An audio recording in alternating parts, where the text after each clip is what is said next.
God's vision channel చూస్తున్న ప్రతి ఒక్కరికి ప్రభు అయిన యేసుక్రీస్తు నామమున మీ అందరికి వందనాలు. మీ అందరు బాగున్నారా? మరి నేను కూడా బాగున్నాను. అదేవిధంగా మరి కళ్ళు మూసుకొని ప్రార్థించుకుందాం. స్తోత్రం స్తోత్రం నాయన, పరిశుద్ధుడా, మహోన్నతుడ, సర్వోన్నతమైన దేవా ప్రభువా తండ్రి. మరి సువార్త ప్రయాణం మరి 2 నెలలు కంప్లీట్ అయింది నాయన. మరి ప్రభువా మరి అంతా నీ మహిమని నీకే ఘనత తండ్రి. మరి ఇంకా ముందుకెళ్ళేటట్టు సహాయం చేయతండి ప్రభువా. మరి 2 నెలలు అయిపోయింది నాయన, అంతా నీ కృపతో నీ దయతోనే ముందుకెళ్తున్నాను తండ్రి. ఇంకా ముందుకెళ్ళేటట్టు సహాయం చేయండి. మరి ఎవరైతే గాడ్స్ విజన్ ఛానల్ని చూస్తున్న ప్రతి ఒక్కరిని మరి ఇంకా చూసేలాగా ప్రతి ఒక్క వ్యక్తిని మరి సహాయం చేసేటట్టు సహాయం చేయమని తండ్రి. మరి సపోర్ట్ చేసేటట్టు సహాయం చేయండి తండ్రి. నేను నా వీడియో చూడాలని కాదు కానీ ప్రభువా, నీకు మహిమకరంగా ఉండాలి ప్రభువా. మరి ప్రతి ఒక్కరూ మరి సువార్తని ప్రకటిస్తున్నారు. మరి నేను నా ఆరోగ్య పరిస్థితి మరి తండ్రి మరి సరిగా లేక నేను యూట్యూబ్ ఛానల్ ద్వారానే మరి సువార్తను ప్రకటిస్తున్నాను నాయన. అంతా నీ కృపని నీ దయనే ప్రభువా తండ్రి. నీ దయతో నీ కృపతో ఇంకా మంచి మరి సబ్జెక్ట్స్ తీసుకొని ప్రభువా నీ మహిమని ఇంకా గొప్పగా చెప్పే జ్ఞానాన్ని నాకు దయచేయండి. అదేవిధంగా బిడ్డల్ని మరి గాడ్స్ విజన్ చూస్తున్న ఛానల్ని ప్రతి ఒక్క బిడ్డని మరి సబ్స్క్రైబ్ చేసుకోండి, మరి లైక్ చేయండి. అదేవిధంగా దేవుడు మీ అందరిని దీవించి ఆశీర్వదించును గాక. ఆమేన్ ఆమేన్. మరి పాట పాడుకుందాం. పాట పాడుకొని ఆరాధనలోకి వెళ్దాం. పాటలు పాడుకుందాం. మహిమ ఘనతకు అర్హుడవు నీవే నా దైవము, మహిమ ఘనతకు అర్హుడవు నీవే నా దైవము. సృష్టికర్త ముక్తిదాత, సృష్టికర్త ముక్తిదాత మస్తుతులకు పాత్రుడా. ఆరాధనా నీకే, ఆరాధనా నీకే, ఆరాధనా నీకే, ఆరాధనా నీకే. మన్నాను కురిపించినావు, బండ నుండి నీళ్ళిచ్చినావు. మన్నాను కురిపించినావు, బండ నుండి నీళ్ళిచ్చినావు. యెహోవా ఈరే చూచుకొనుము, యెహోవా ఈరే చూచుకొనుము, సర్వము సమకూర్చుము. ఆరాధనా నీకే, ఆరాధనా నీకే. వ్యాధులను తొలగించినావు, మృతులను మరి లేపినావు. వ్యాధులను తొలగించినావు, మృతులను మరి లేపినావు. యెహోవా రాఫా స్వస్థపరచును, యెహోవా రాఫా స్వస్థపరచును, నన్ను స్వస్థపరచును. ఆరాధనా నీకే, ఆరాధనా నీకే. మహిమ ఘనతకు అర్హుడవు నీవే నా దైవము, మహిమ ఘనతకు అర్హుడవు నీవే నా దైవము. ఆమేన్. మీ అందరికీ మరి కన్ను మూసుకోండి. మరి వాక్యాల్లోకి వెళ్దాం. ప్రార్థించుకొని వాక్యాల్లోకి. స్తోత్రం స్తోత్రం నాయన, పరిశుద్ధుడా, మహోన్నతుడా, సర్వోన్నతమైన దేవ, కృపగల తండ్రి ప్రభువా, భూమి ఆకాశాన్ని సృజించిన దేవా తండ్రి, నిజమైన దేవా ప్రభువా, నీ కృపచేత నీ పరిశుద్ధాత్మ చేత మమ్మల్ని నడిపించి తండ్రి నీ వాక్యం చేత ఇంకా మేము జ్ఞానులుగా మారేటట్టు మాకు సహాయం చేయమని నజరేయుడైన యేసు నామములో అడుగుతున్నాం పరమ తండ్రి. ఆమేన్ ఆమేన్ ఆమేన్. ప్రభు అయిన యేసుక్రీస్తు నామములో మీ అందరికి వందనాలు. ఈరోజు మరి వాక్యంలోకి వెళ్ళక ముందు కొన్ని విషయాలు మనం మాట్లాడుకుందాం. మరి బైబిల్లో మరి 3 వ్యక్తులు ఉన్నారు. మరి అదేవిధంగా చూసుకుంటే మరి దేవుడు మీడియేటర్గా ఉన్నాడంటే మధ్యలో ఉన్నాడు. మరి దేవుడు తండ్రి, పరమ తండ్రి మరి ఏ రకంగా తీర్పు తీర్చాడు, మరి ఆ మనిషి మరి దేవుడు ఆ మనిషికి ఎందుకు పరీక్ష పెట్టాడంటే తన హృదయాన్ని ఎరగాలని, అంటే ఈ వ్యక్తి ఎలాంటి మనిషి, స్వభావం ఎలాంటిదని దేవుడు పరీక్ష పెట్టాడు. ఆ పరీక్షలో మరి ఆ మనిషి గెలిచాడా లేదా, మరి నెగ్గాడా లేదా అని చూద్దాం. అంటే దేవుడు కూడా అప్పుడప్పుడు మనకి ఇలాంటి సిచ్యువేషన్స్ వస్తే, ఇలాంటి సంఘంలో రావచ్చు, బయట రావచ్చు, మనము తెలివిగా మరి దేవునికి బాధ పెట్టకుండా, మనుషులకు బాధ పెట్టకుండా మనము ఎలా ఉండాలో మరి దావీదు గారిని చూసి మనం నేర్చుకోవాలి. దావీదు గారి హృదయాన్ని మనము దేవుడు ఎరిగాడు కాబట్టి మనం కూడా దావీదు వల్లే మనం బ్రతకాలి, దావీదు వల్లే మనము ప్రయాణించాలి జీవితంలో. దావీదు ఎలా అయితే 7 మార్లు ప్రార్థించారో మనం కూడా ఆ విధంగా మనం ప్రార్థించాలి.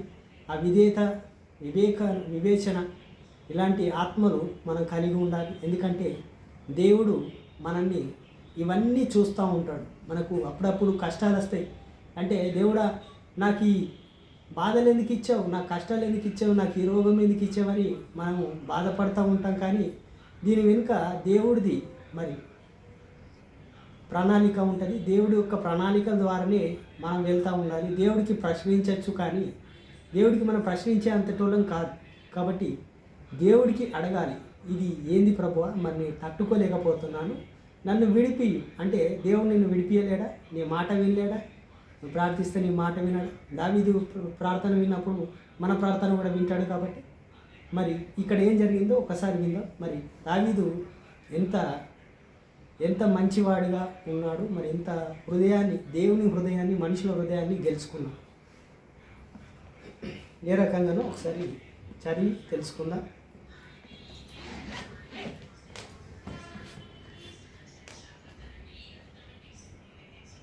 సమూయేలు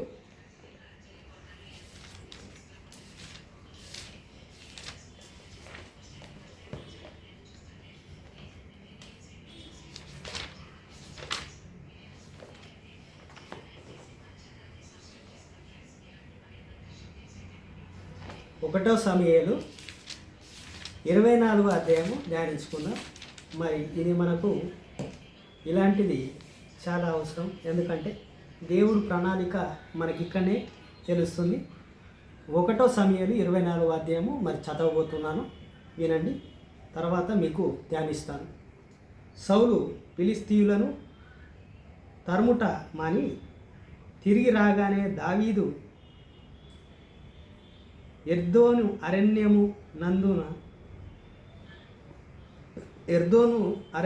మందున ఉన్నాడని అతనికి వర్తమానమును వచ్చెను.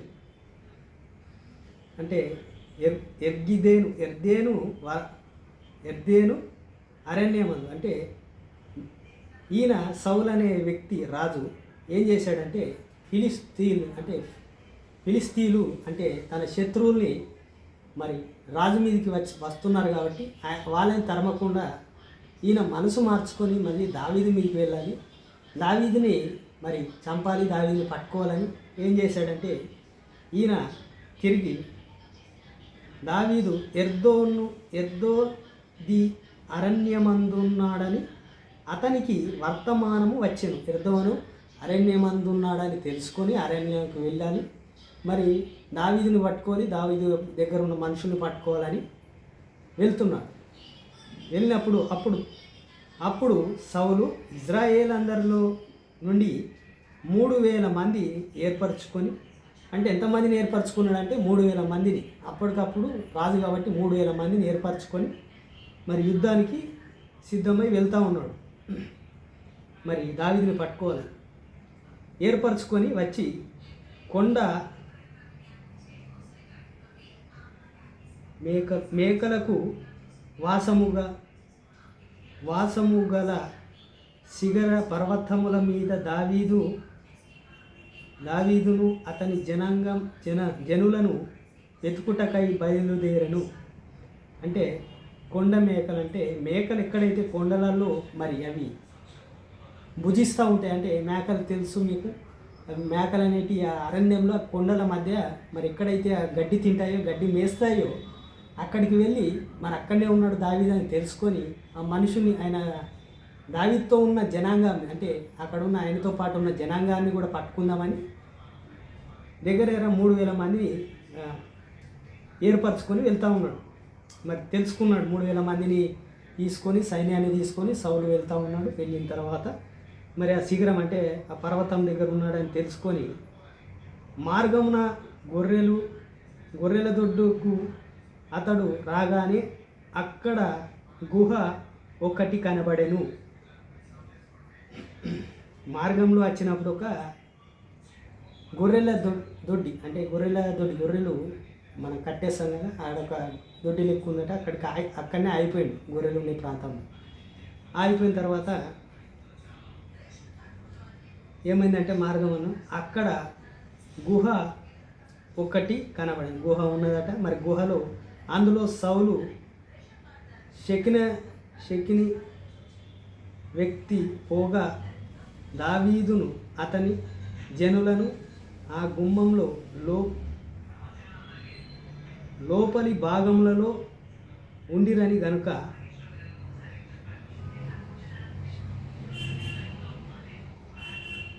అంటే ఈయన ఏం చేసిందంటే శక్తిగాళ్ళని అంటే మంత్రగాళ్ళని పట్టుకొని అక్కడి నుంచి ఎక్కడెక్కడ ఉన్నాడు ఈయన దావీదు అని తెలుసుకుంటూ వెళ్ళినప్పుడు ఏమైందంటే ఆ గుహ లోపట ఉన్నాడు, మీరు వెళ్ళండి, గుహ లోపట దొరుకుతాడని చెప్పాడు.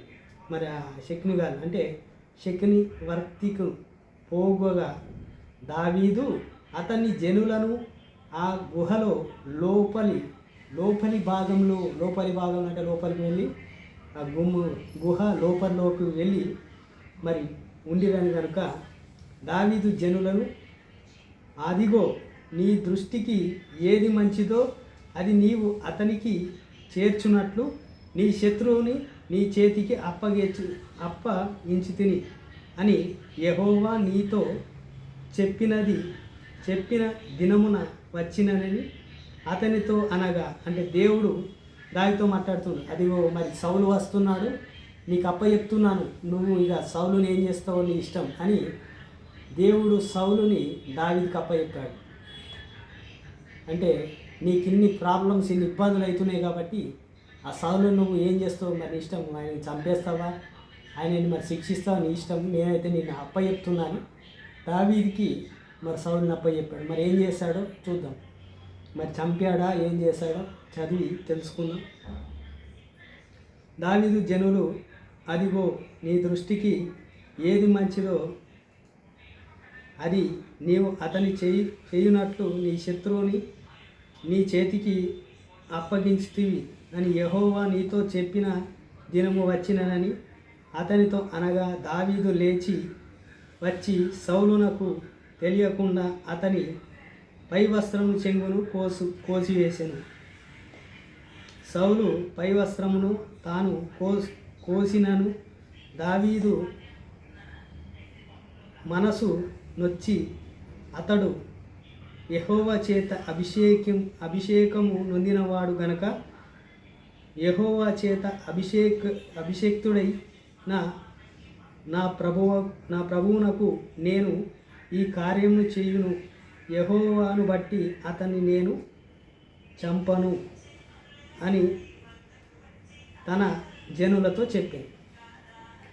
జనులతో మరి ఈయన జనులతో మాట్లాడుతూ ఉన్నాడు. మరి ఏం చేద్దాం మనము, మరి సౌలు దేవుడు అప్పచెప్పాడు, మరి సౌలు నాకు దొరికాడు, దేవుడు యెహోవా దేవుడు నన్ను పొమ్మన్నాడు, నన్ను యుద్ధం చేయమన్నాడు, నా చేతికి అప్పై నేను చంపేయాలి లేదని జనాలతో అడిగితే వాళ్ళకి ఏమంటున్నాడంటే, జనులు అంటారు ఆయనని చంపేయు, మరి ఎందుకంటే ఆయన శత్రువు అంటే ఏం చెప్తున్నట్టే యెహోవా చేత అభిషేకింపబడినవాడు అంటే వెళ్ళి ఏం చేయలే, బట్టి చెంగునే కడి చేశాడు. చెంగుని కడి చేసిన తర్వాత కూడా తన హృదయం ఎంత బాధపడ్డదంటే, ఇతను నా ప్రభువు కదా, ఇతను అభిషేకింపబడినవాడు యెహోవా చేత, అంటే యెహోవా నామంన అభిషేకింపబడినవాడు, రాజుగా ఉన్నాడు ఇజ్రాయెల్ మీద, ఇతన్ని నేను చంపితే కరెక్ట్ కాదని మరి దేవుడికి కూడా మరి సమాధానం ఇస్తున్నాడు. అంటే దావీదు ఒక్క హృదయాన్ని చూడండి ఎంత తగ్గించుకున్నాడు. మనలాంటి వారు మాత్రము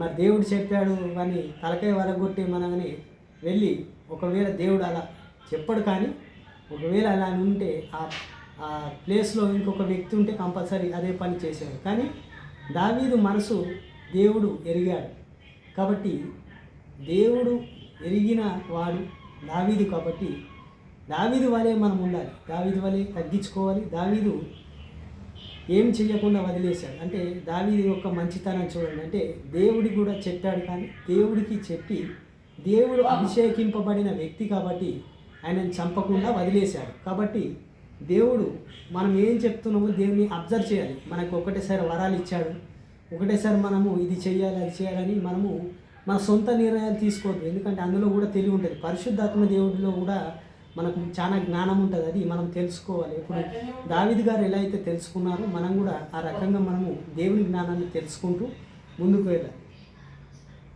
ఈ మాటలు చెప్పి దావీదు తన జనులకు అడిగి సౌలు మీదికి పోయి వారిని ఆపెను. తర్వాత సౌలు లేచి గుహలో నుండి బయలువెళ్ళి మారున పోయాను. అప్పుడు దావీదు లేచి గుమ్మంలో గుహలో నుండి వెళ్ళాను.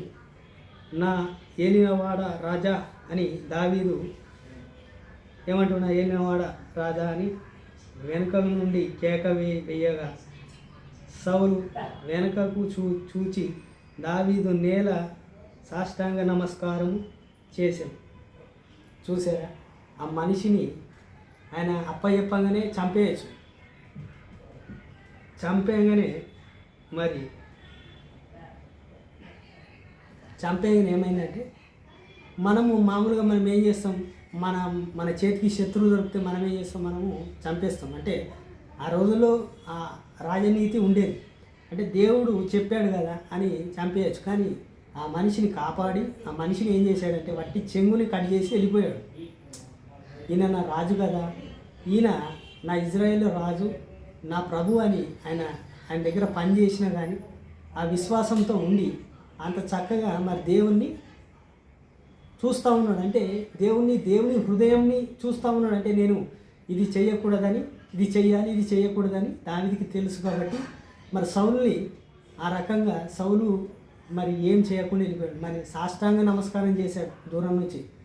నా రాజా నా రాజా అన్నాడు. అంటే దేవుడు మరి రాజుని సౌలుని ఎంత గౌరవిస్తున్నాడు. నా రాజా నా రాజా అని దావీదు మరి సాష్టాంగ నమస్కారం చేస్తూ ఉన్నాడు. అంటే దావీదు యొక్క మనసు మనకు కూడా ఉండాలి, అంటే తగ్గించుకోవాలి. అంటే దేవుడు చెప్పాడు అంటే అందులో జ్ఞానం ఉంటుంది. కాబట్టి ఆ జ్ఞానం తగ్గట్టు మనం కూడా ముందుకు వెళ్తూ ఉండాలి.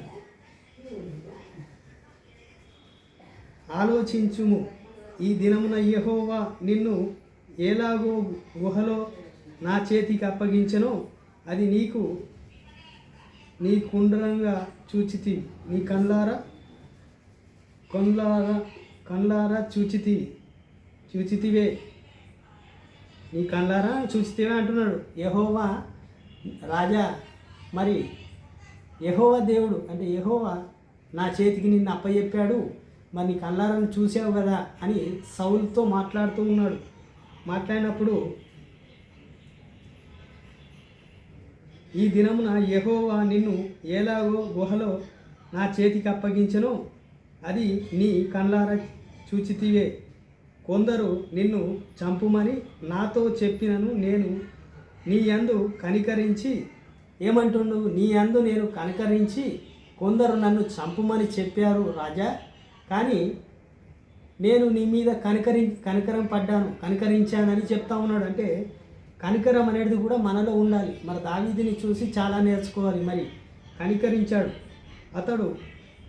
ఇతడు యెహోవాను చేత అభిషేకము నొందినవాడు.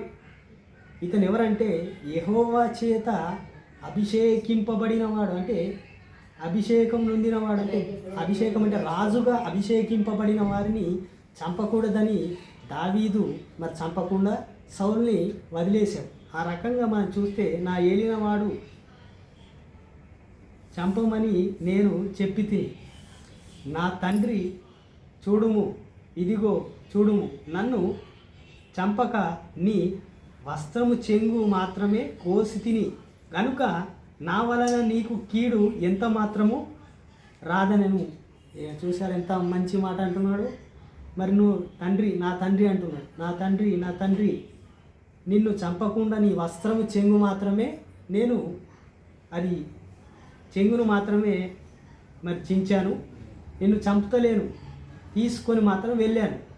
నీకు ఏ కీడు కూడా నేను రానియను, ఏ మాత్రం కూడా ఏ కీడు కూడా నేను, ఏ సమస్య కూడా నేను నీకు రానియను, నీ మీదకి నేను చెడుతనం ఏది చెయ్యనియను అని తండ్రితో పోలుస్తున్నాడు. అంటే ఒక మనిషిని ఇంత గౌరవిస్తున్నాడంటే దావీదు ఎంత ఎంత మంచి మనిషి, మరి ఎంత దేవుని హృదయాన్ని కలిగి ఎంత మరి వివేచనతో ఉన్నాడో, వివేచనతో మనము అలా ఉండాలి. దావీదు చెప్తా ఉన్నాడు ఒక్కొక్క మాట, వస్త్రమును చించి కోసివేసినాను, నా వలన నీకు కీడు ఏమాత్రము రాదనియు, నాలో తప్పిదమును ఏమాత్రమును లేదు, నీ తెలుసుకుని వచ్చుము, నువ్వు తెలుసుకోవచ్చు అని చెప్తున్నాడు. నీ విషయమై నేను ఏ పాపమును చెయ్యువాడును ఉండగా నీవు నా ప్రాణమును తీయవలెనని నన్ను తరుముచున్నావు. మరి నేను నీకేమైనా పాపం చేశానా, నీకు నేను అపకారం చేశానా మరి తండ్రి అని చెప్తూ ఆయనకు అడుగుతూ ఉన్నాడు. మరి నా ప్రాణాన్ని ఎందుకు తీయాలని చూస్తున్నావు, నన్ను ఎందుకు తరుముతున్నావు అని చెప్తున్నావు అని చెప్తా ఉన్నాడు. మరి దావీదు అడుగుతూ ఉన్నాడు సౌలుకి, నీకును నాకును మధ్య యెహోవానే న్యాయం తీర్చును. నీకును నాకు నా దేవుడు మాత్రమే న్యాయం తీరుస్తాడు, మనమిద్దరం న్యాయం తీర్చుకునే వాళ్ళం కాదు, న్యాయవర్తి ఆయననే యెహోవానే న్యాయం తీర్చాలి అని దావీదు వారు చెప్తా ఉన్నారు. మరి సౌలుకితో అడుగుతూ ఉన్నప్పుడు దేవుడు మన మధ్యవర్తిగా ఉన్నాడు, దేవుడు మాత్రమే న్యాయం తీర్చాలని ఒప్పుకుంటున్నంటే నేను నీకు న్యాయం తీర్చాను కదా, నేను నిన్ను వదిలేశాను కదా అంటలేను, దేవుడే మన ఇద్దరికి న్యాయం తీర్చాలని చెప్తున్నాడు. అంటే దేవుడికి స్తోత్రం కలుగునుగాక. అదేవిధంగా చూసుకుంటే నీ విషయమై నీకును నాకును మధ్య యెహోవా న్యాయం తీర్చును, యెహోవా నా విషయమై పగ తీర్చును గాని నేను నిన్ను చంపను. నా విషయమై అంటే యెహోవా నా విషయమై పగ తీర్చు కానీ నేను నిన్ను మాత్రం నేను చంప, నా చేతులతో నేను చంపగాని నా విషయమై దేవుడే చూసుకుంటాడు. యెహోవా దేవుడే నా వైపు ఉన్నాడు, దేవుడు ఉన్నాడు కాబట్టి మరి యెహోవా దేవుడే మరి పగ తీర్చుకునేవాడు, మరి నేను కాదు, దేవుడికే మరి తీర్పుని అప్పచెప్పానని చెప్తా ఉన్నాడు. నేను మాత్రం నేను చంపనని చెప్తా ఉన్నాడు. ఇది గొప్ప విషయం. అంటే ఒక మనిషి దొరికిన తర్వాత చంపకుండా వదిలేయడం అనేది చాలా గొప్ప విషయం. అంటే దావీదు ఎంత తగ్గిపోయి ఉన్నాడో అర్థం చేసుకోండి. ఈ రోజుల్లో అలా ఉందా అంటే లేదు. కాబట్టి మనము దావీదుని చాలా విషయాలు నేర్చుకోవచ్చు దావీదు వల్ల.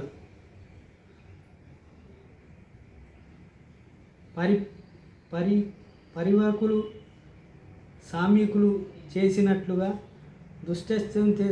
దుష్టత్వమును దౌర్జత్యమును పుట్టును గాని నేను నిన్ను చంపను.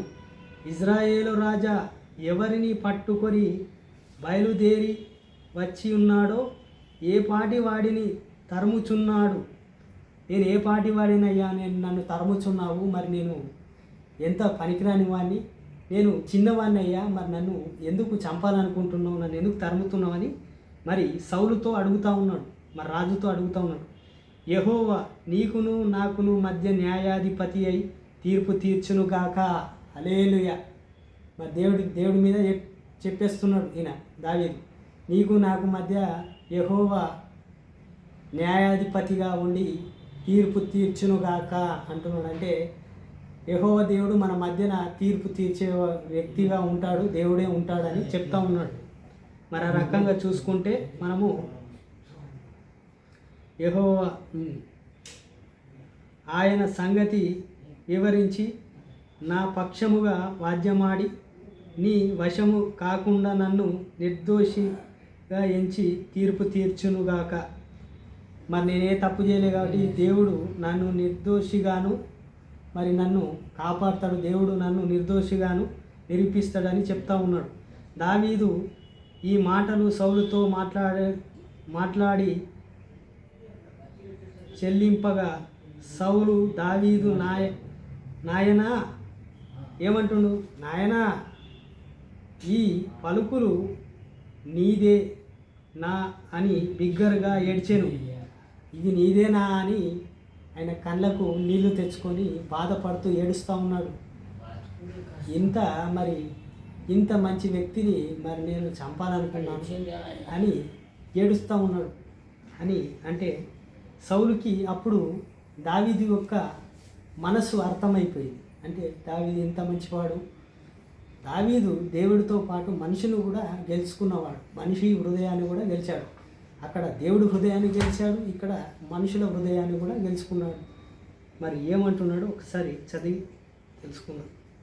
దావీదుతో ఇట్లా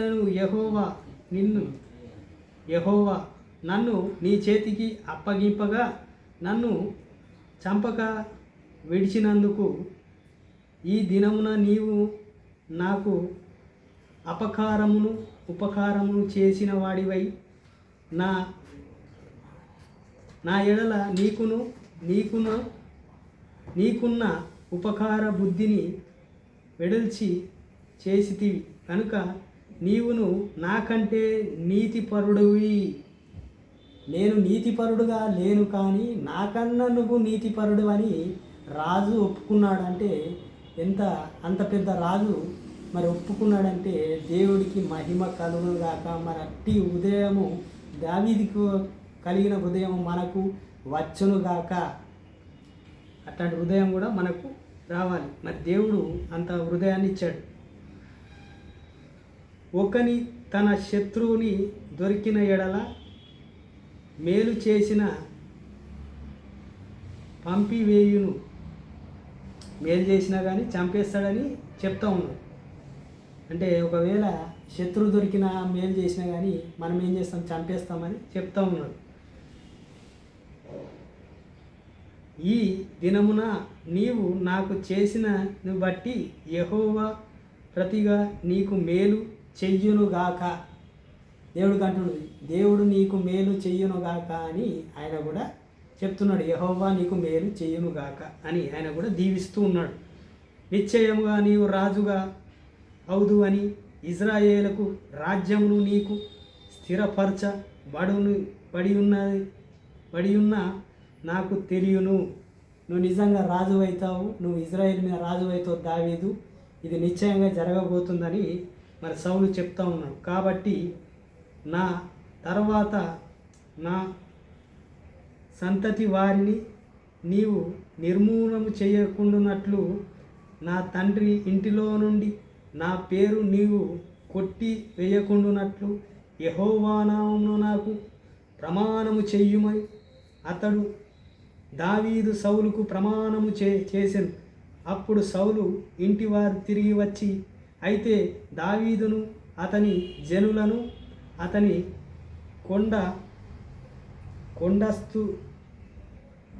కొండస్థం మూలమునకు వెళ్ళి పోయిరి.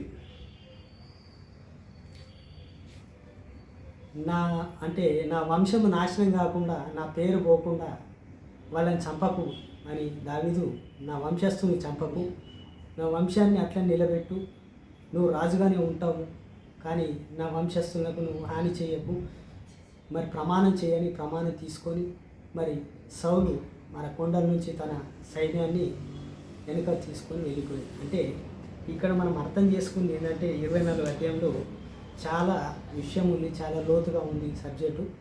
ఇందులో హృదయాన్ని చూశాడు.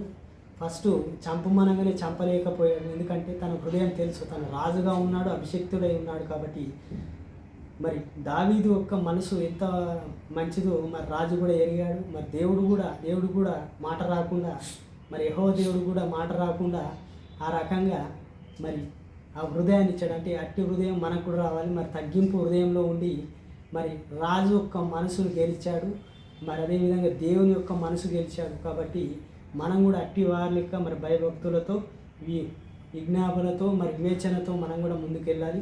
అట్టి ఆత్మని మరి దేవుడు మనకు దయచేయునుగాక. మరి కన్ను మూసుకొని ప్రార్థించుకొని ముగించుకుందాం. స్తోత్రం నాయన, పరిశుద్ధుడా, మహోన్నతుడా, సర్వోన్నతమైన దేవ, కృపగల తండ్రి, భూమి ఆకాశాన్ని సృజించావు తండ్రి. మరి ప్రభువా, మరి దావీదుకి అట్టి మనసు ఇచ్చావు తండ్రి. మరి నాయన మరి అప్ప చెప్పిన తర్వాత కూడా మరి ఆయనకు మరి ప్రభువా సౌలు చెంగు మాత్రమే చించాడు. మరి సౌలును కూడా మరి తండ్రిగా భావించాడు. మరి ఒక రాజుని తండ్రిగా భావించి మరి ఆయనను కూడా మరి పని చేసినా కానీ మరి దేవుడు అప్పచెప్పాడు నేను ఏమైనా చేసేయచ్చని, అలా చేయకుండా మరి అభిషక్తుడై ఉన్నాడు. మరి దేవుడి మాటని నేను చెడగొట్టినవన్నీ అవుతాను, మరి అది కరెక్ట్ కాదని ఆలోచించాడు. మరి మనుషుల్ని మనసును గెలిచాడు, దేవుని మనసుని ఎరిగాడు, మనుషుల మనసును కూడా ఎరిగాడు. అంటే దేవుణ్ణి గెలిచాడు, మనుషుల్ని గెలిచాడు హృదయంలో. అందుకని అట్టి హృదయాన్ని, అట్టి భక్తిని మాకు దయచేయమని అడుగుతున్నాను తండ్రి.